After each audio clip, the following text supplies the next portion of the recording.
Buenos días, estudiantes. This is the grammar video for the chapter 15, and the main topic of this chapter is the past subjunctive. In previous chapters, you have learned to use the present subjunctive. This chapter is all about how to use the subjunctive in the past tense. What you see in front of you right now is the way that you conjugate, the way you construct the past subjunctive, which is very different from the present subjunctive. So, to begin, you need the ellos, ustedes conjugation in the preterite of the verb that you want to use. Look at the slide that you have in front of you. You have the verb hablar, you have the verb venir, and you have the verb to go, irse. So you first need to find the ellos, ustedes conjugation in the past tense. For hablar is hablaron, ellos hablaron, ustedes hablaron. For venir es ellos vinieron, ustedes vinieron. And for irse, ellos se fueron, ustedes se fueron. So once you have this ellos, ustedes conjugation in the past, you need to eliminate RON. And depending on what person is speaking in the sentence, you will add the endings that follow below. For hablar, for example, you have hablaron, which means is ellos hablaron in the past. You eliminate RON, and let's say you wanna use it with I, with yo, then you would add RA as your endings. If it's tú, RAS. If it's él, ella, or usted, you would add RA. If it's nosotros, you would add ramos. If it's vosotros, you would add rais. And if it's ellos, ustedes, or ellas, you would add the ending RAN. So the root that you came up with at the beginning would be used for all of these pronouns, personal pronouns. The only thing that would change is your ending. Okay? So, for example, yo quería, I wanted. Yo quería que tú hablaras. Okay? Yo quería que tú vinieras. Yo quería que tú te fueras. So this is how you construct the past subjunctive. You begin with the ellos, ustedes conjugation in the past tense. Ellos hablaron. Ellos vinieron. Ellos se fueron. And you add the endings below depending on who is speaking, what personal pronoun you're using with that verb. Que yo hablara, que tú hablaras, que ella hablara, que nosotras habláramos, que vosotros hablarais, que ellos hablaran. So I have a few examples on how to get the past subjunctive, how to construct it rather. So the verb comer, you need to go to the past for the third person singular, ellos, in order to get the root. So comer in the past, in the plural, they, ellos, or ustedes, is ellos comieron. So you need to eliminate the RON ending and then add the ending of the pronoun you're using. So comer, ellos comieron, eliminate RON, and I'm using it in a sentence in the past tense. Era importante que tú comieras. It was important that you ate. How about escuchar? Ellos escucharon, that is the past tense of the pronoun ellos, right? Of escuchar. Ellos escucharon. You eliminate RON, and this is how I use it in a sentence. Quería, I wanted. Quería que tú escucharas al profesor. I wanted you to listen to the professor. Okay? How about estudiar? The third person plural version in the past tense of estudiar is ellos estudiaron. You eliminate RON and then you add the endings that we saw in the previous slides. Fue triste que los muchachos, which means ellos, right, no estudiaran para el examen. So the past subjunctive has alternate forms, alternate endings. Sometimes you see the RA endings, especially in conversation and in writing as well. But sometimes you will see these SE endings that I want you to be aware of. You see this mostly in Spain and in literary works, and my parents sometimes use certain versions of these, but not young people. So the SE endings sound like this for the verb hablar, for example. Que yo hablase, que tú hablases, que él hablase, que nosotros hablásemos, que vosotros hablaseis, que ellos hablasen. Okay? So I want you to be aware of this SE endings because even though they're not common in conversation, sometimes you do see them regularly in literary works. So when do you use the past subjunctive? You use the past subjunctive exactly this in the same situations that you use the present subjunctive. And the only difference is that the sentences that you're expressing are in the past tense and not in the present tense. So if you use the present subjunctive for emotions, for acts of volition, for doubt, for negation, for adjective, for unlikely to occur instances, the same, you will use the same, you would use the past subjunctive exactly in the same situations. The only difference is you're talking about the past. With the present subjunctive, you're talking about the present. So, you express desires, preferences, suggestions, requests, and recommendations. That is the first that you saw in chapter 11, I think. An act of volition. I want you to do this, right? When you want to say I want you to help me, you would use the present subjunctive. But if you want to say I wanted you to help me, you would use the past subjunctive. Look at the example. Federico quería. That's the imperfect, right? Federico quería que Alejandra apoyara la idea de abrir una tienda de computadoras. So if the verb to want were to be in the present in this sentence, Federico wants Alejandra to support it, then you would use the present subjunctive. But because it is in the past, the subjunctive would also have to be in the past. Federico quería, the imperfect, que Alejandra apoyara, past subjunctive. Alright? So that is for desires, preference, suggestions, requests, recommendations. Meaning acts of volition. You want someone to do something. You want to influence someone to do something.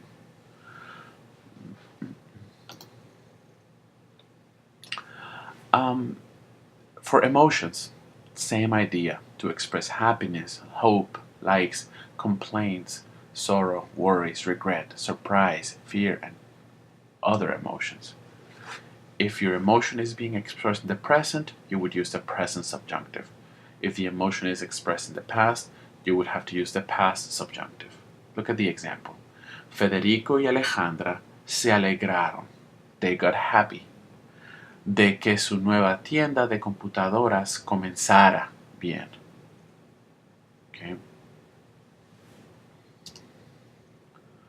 To making personal statements, it was good, it was logical, right? Era, is the imperfect. It was.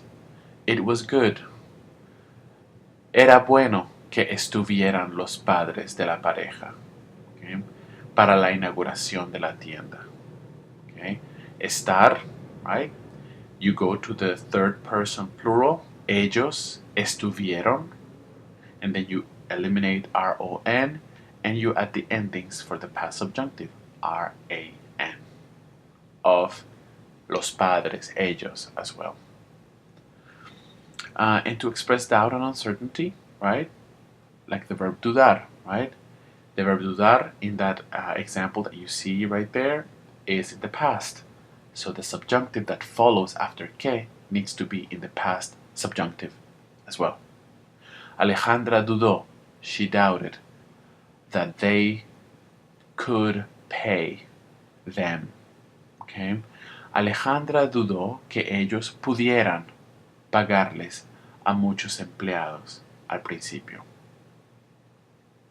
So if you see these verbs in the past subjunctive and they're a little strange, just go back to the first slide and see how to put it together. For verbs like hablar that are very regular, you just have to kind of change. They would look very similar to you, but let's say the verb venir. Look how vinieron is nothing like yo vengo, tú vienes, right? You need to go to the ellos ustedes conjugation in the preterite because some of these verbs have irregular roots and you need to use the ellos conjugation. Okay? So in adjective clauses, when you're describing or talking about something that has not happened yet, does not exist, that is hypothetical. If the sentence is in the past, you use the past subjunctive. Para la tienda, Federico buscaba, he was looking for a place. Buscaba un sitio que tuviera mucho espacio. He was looking for a place that had lots of space. He had this idea of a place with lots of space, but this place is not yet there. It's not real. And in adverbial clauses, remember all those linking words aside from que, con tal de que, sin que. As long as the sentence is in the past, you use the past subjunctive. If the sentence is in the present, you use the present subjunctive.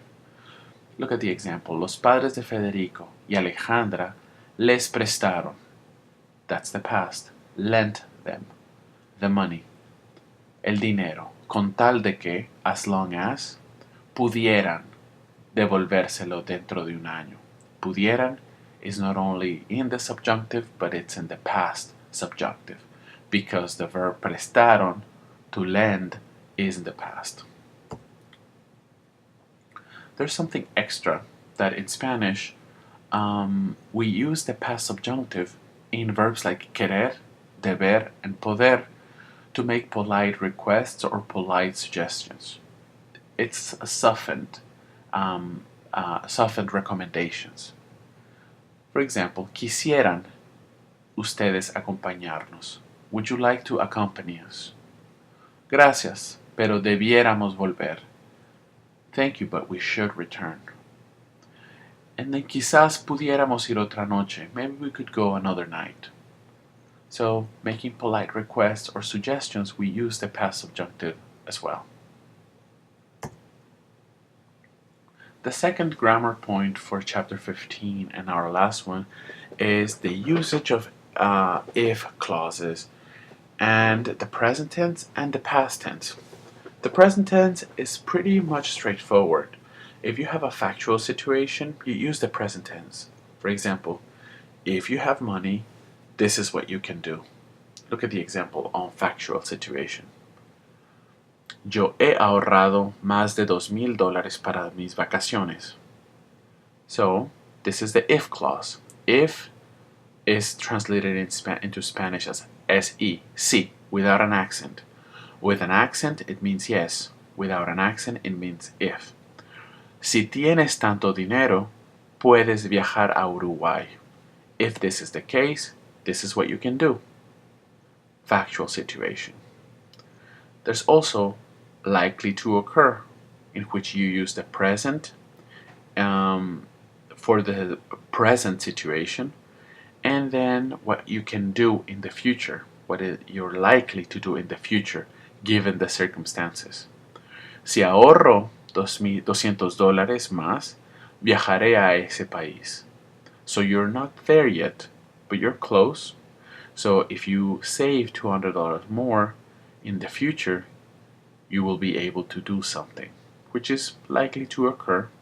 You can't do it yet.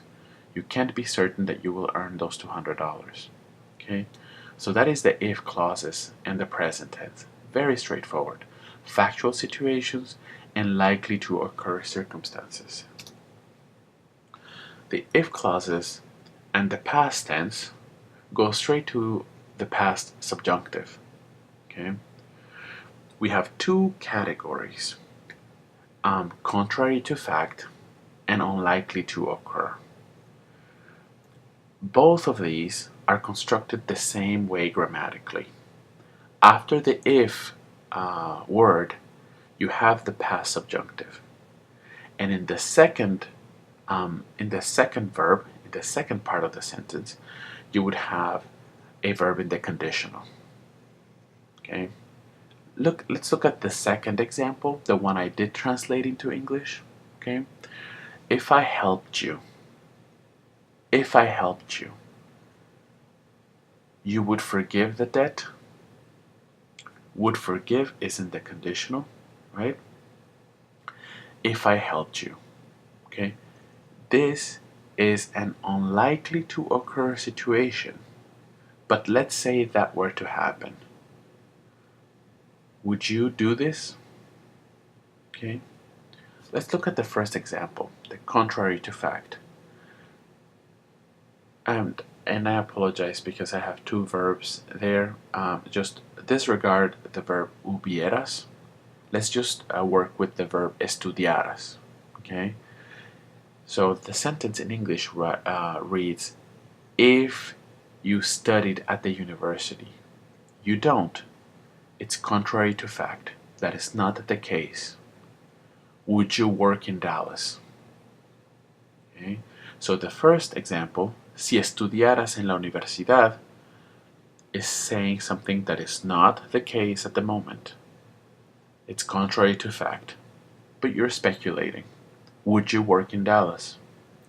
The second one is putting a situation, usually an activity, that is unlikely to occur, but you want to know what this person would do in a hypothetical situation like this.